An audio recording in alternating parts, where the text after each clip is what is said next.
Yeah. Not sure how to follow that, but thanks.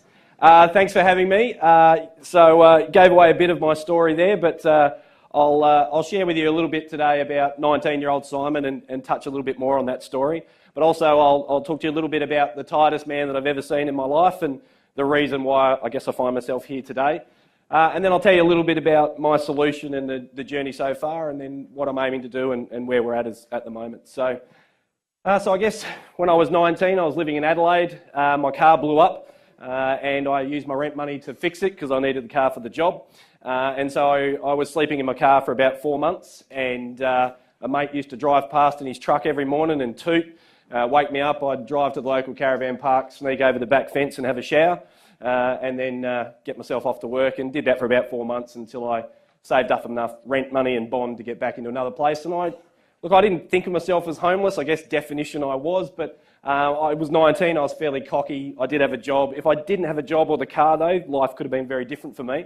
But I did have those things and things were okay, and I went on to forge a pretty good career as a chef and then a business owner, as was mentioned.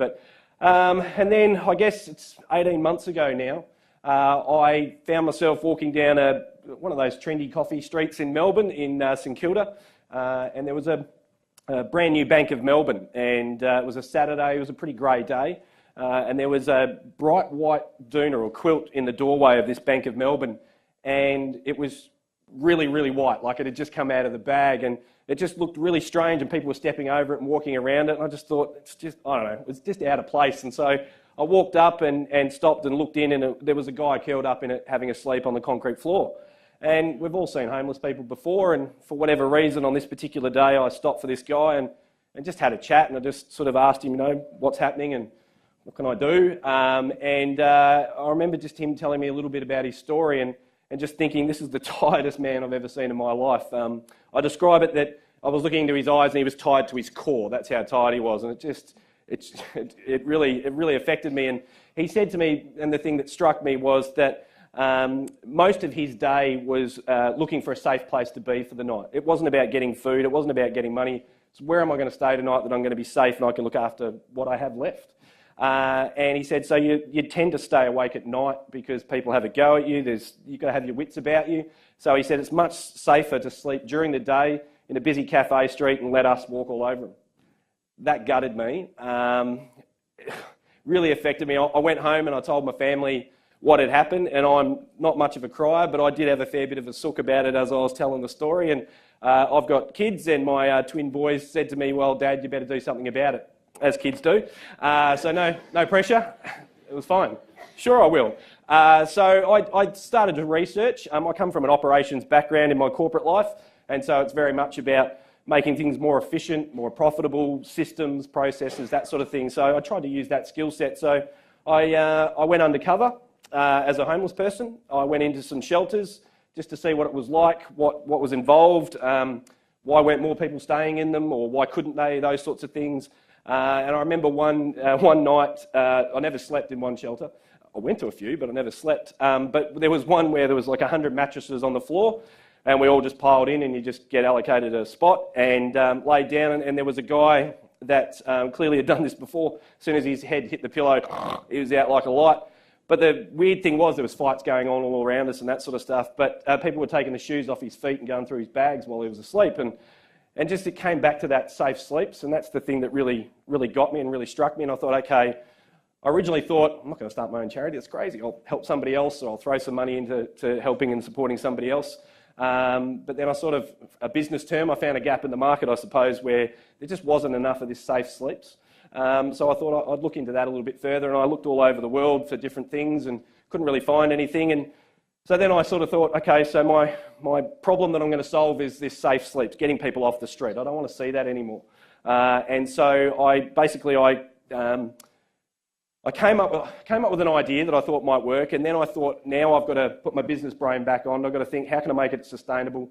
How can I make it a cool brand that you guys would want to get involved with it and look at it and go, geez, I want to be a part of that. Or corporates go, I want to be a part of that, and I want to sponsor that, and I want to be engaged with that and get my staff engaged, that sort of thing. So I went through the whole thing. I registered the charity. I did everything I had to do, the foundation stuff, before I launched. Then I launched the idea on a GoFundMe campaign on social media and crowdsourcing, and I thought I'll just do 20 grand. That's how much it can take me to buy a bus, which is what I needed. I put it on there, and I just thought I'll see if people like my idea. 4 days I got 20 grand, it was mostly from the UK and Perth. Thanks Perth, and if you're watching, yeah. And so that was awesome. Another 5 days I got 50 grand.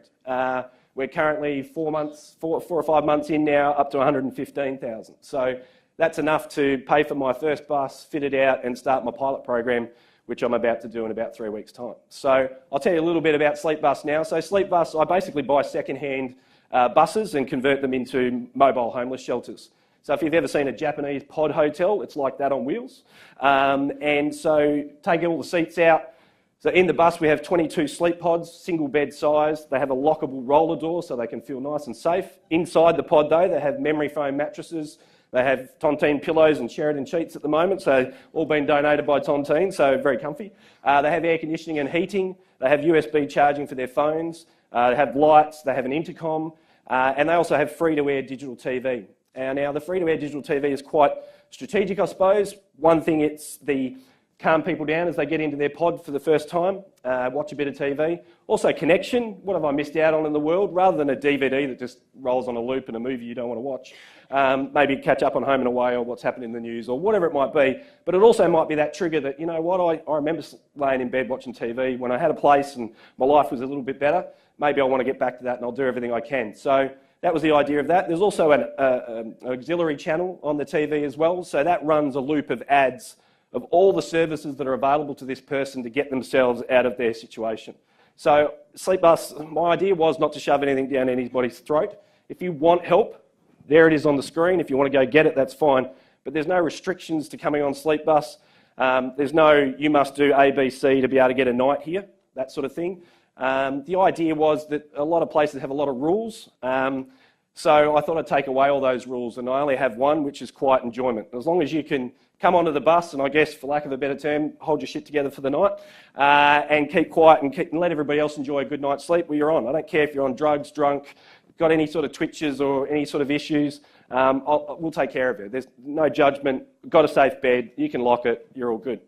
So on the bus, so 22 sleep pods, we have 2 toilets as well. They're up the front of the bus, and that's more to do with security. So we have a caretaker on the bus all night that keeps everybody safe and makes sure that they're well looked after. And also there's CCTV cameras through the aisle and outside the bus, again about safety, and there's a person watching all the time as backup to the caretaker. So it's about making sure the caretaker's safe, but that everybody else on the bus is safe as well.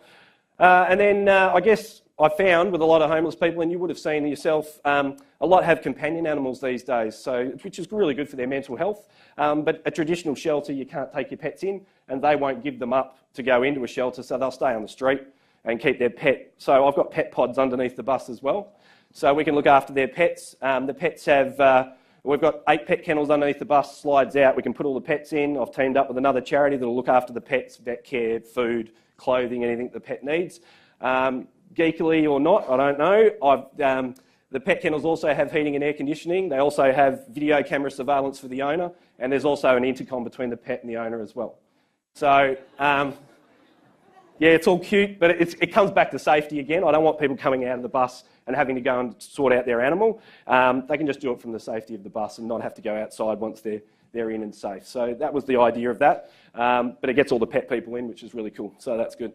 And so Sleep Bus rolls in at 8 o'clock at night. So when you've all left work or uni or whatever it might be and gone home, Sleep Bus comes in. It gets given an allocated spot every night so people know where to find it. And it's a first come, first served service, I suppose. But we'll work with other agencies. So if they got an overflow and, hey, can you fit 19-year-old Simon in?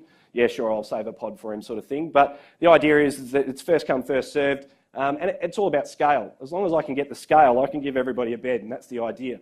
A lot of people sort of say that, you know, the best solution or where the money should go is these long-term solutions of affordable housing, which I absolutely, totally agree with.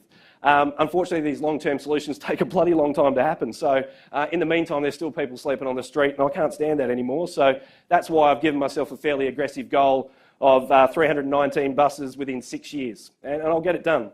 But I need help, I need community support, I need corporates to get on board, I need everybody actively getting involved, and you've got to want to do it. We've just got to want to put our energies into these things and make them happen. So I'll give it a crack, that's all I can do.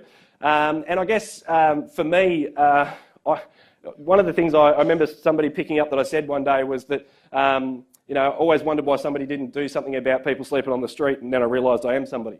So, you know, it is possible to do things. In 5 months, I've managed to build my first bus pretty much by myself. I've had a little bit of help, but it's been a bit tricky getting some help, being the first one of its kind. But I'll finish it on Wednesday, so I'll get back to Melbourne after this and finish it off. And then I start testing, so all the family, friends, corporates that have been involved so far. So these guys, for instance, CityCon and the Blind Factory, they rang me early on, about 3 or 4 months ago, and said, hey, we read about your story, we love it, we want to be involved, how can we help? And at that stage, I was knee-deep in building the bus, and I said, oh, I don't know, money. And they said, well, how do you support yourself? And I said, well, Sleepbus runs the 100% model. So 100% of public donations go directly to Sleepbus projects. I don't take money for a wage. If we need rent for an office one day and all that sort of stuff, that doesn't come out of public donations. It all goes to the bus. And we'll also track it. So you'll be able to see exactly where, if you donate $50, you'll be able to see exactly where it goes, what bus it goes to, where that bus is parked, and you can go and see it yourself. And you can see where your money went and what it's doing. You can also log in. We'll have a live portal and we'll take data as well. So as people board, we'll ask a few questions. If they want to answer them, we'll take it. If they don't, doesn't matter, you still get a bed. But we'll try and get as much information as we can, because we're relying on census data at the moment, which ain't great. So we'll try and get some better data live, and you'll be able to log in live into your bus and see that at the moment it's provided 10,000 safe sleeps this year, or over its lifetime, and there's 5 women on there at the moment, and that sort of thing. With regards to mums and kids, or dads and kids, that sort of thing, we can take them on Sleepbus as well, and they're perfectly safe. So the way it works is that I have digital magnetic locks on all the pods. So let's say mum and 2 kids come onto the bus, mum gets a pod, the kids get a pod as well, but she can control the locks of their pods, and the intercom works just between those pods. And so the idea is get a good night's sleep. Our mantra is sleep changes everything, and it's the same for all of us, and I hope the same for the people that I try and help. But the idea is that mum can get a good night's sleep. If the kids need to go to the toilet during the night and can't wake mum because she's having a good sleep, which would be awesome, the kids can call the caretaker. The caretaker can unlock the pods, help them to the toilet, back in, lock again. Everybody's safe and well looked after. So I'm hoping it's adaptable enough that I can help as many people as I can. Nothing to say, though, that I got a call from Byron Bay, from the mayor from Byron Bay, and said, Sleepbus is awesome, we want Sleepbus in Byron Bay. And I said, Byron Bay? And they said, yeah, we've got as many homeless as Sydney. I went, really? And they said, yeah, we have 200 to 220 homeless every night in Byron Bay. But the odd stat was 75% of those are women, and it's usually the other way around. So there's nothing to say we couldn't designate 2 buses to women-only buses if that makes people more comfortable. I might do pink sleep buses, I'm not sure. But it's early stages, so if you watch out on the TV in the next month, you might see Sleepbus on Weekend Sunrise, and you'll be able to find out a little bit more about it. I'll be hanging around here over lunch, out the doors here. If you want to catch up and say a quick hi, I'll hang around. But look, go to our website, to sleepbus.org, and have a bit of a look around at what's available there. You can start your own campaigns and raise some money if you want. You can pledge your birthday, and there's a few birthdays here, so instead of getting presents, you can ask your friends and family to donate maybe the dollars of your age. If you're really young, just up that'd be good, thanks. So if you're really old, that's great, get on there, it'd be awesome. So lots of ways to get involved, and I need help, and I'm happy to help people and get engaged, and there's lots that we can do together, and I want to bring other charities together as well. I think we just all need to work together and make it happen. So that's it from me. If you want any more, I'll be out there. Thank you. Cheers.